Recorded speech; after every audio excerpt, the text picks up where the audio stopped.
ಎಲ್ಲರಿಗೂ ನಮಸ್ಕಾರ. Welcome back to my channel. ನಾವು ಮಾಡ್ತಾ ಇರೋ ರೆಸಿಪಿ ಮೆಣಸಿನ್ಕಾಯಿ ಬಜ್ಜಿ ಹೇಗೆ ಮಾಡೋದಂತ ನೋಡೋಣ.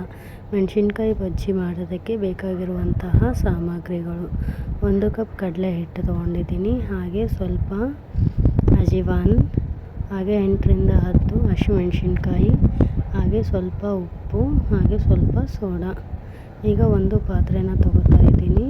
ಅದಕ್ಕೆ 1 ಕಪ್ಪಷ್ಟು ಕಡಲೆ ಹಿಟ್ಟನ್ನ ಹಾಕ್ಕೋಬೇಕು, ಹಾಗೆ ಒಂದು ಸ್ವಲ್ಪ ಉಪ್ಪು, ಹಾಗೆ ಒಂದು ಸ್ವಲ್ಪ ಸೋಡಾ, ಹಾಗೆ ಒಂದು ಸ್ವಲ್ಪ ಅಜಿವಾನ್. ಇದೆಲ್ಲವನ್ನು ಹಾಕ್ಕೊಂಡು ಚೆನ್ನಾಗಿ ಮಿಕ್ಸ್ ಮಾಡ್ಕೋಬೇಕು. ನಂತರ ಇದಕ್ಕೆ ಸ್ವಲ್ಪ ನೀರು ಹಾಕ್ಕೊಂಡು ಚೆನ್ನಾಗಿ ಕಲಿಸ್ಕೋಬೇಕು.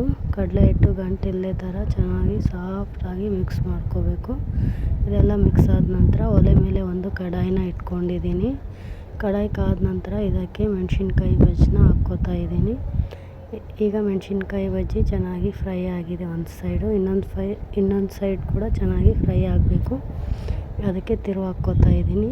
ಈಗ ತಿರುವು ಹಾಕ್ಕೊಂಡು ಚೆನ್ನಾಗಿ ಫ್ರೈ ಮಾಡಿಕೊಂಡು ತೆಕ್ಕೋತಿದ್ದೀನಿ. ನೋಡಿ, ಮೆಣಸಿನ್ಕಾಯಿ ಬಜ್ಜಿ ರೆಡಿಯಾಗಿದೆ. ತುಂಬ ಈಸಿಯಾಗಿ ಮಾಡುವಂಥ ರೆಸಿಪಿ ಇದು. ಈ ವಿಡಿಯೋ ನಿಮಗೆ ಇಷ್ಟ ಆಗಿದ್ದರೆ ಒಂದು ಲೈಕ್ ಮಾಡಿ, ಹಾಗೆ ಶೇರ್ ಮಾಡಿ, ಹಾಗೆ ಸಬ್ಸ್ಕ್ರೈಬ್ ಮಾಡಿ.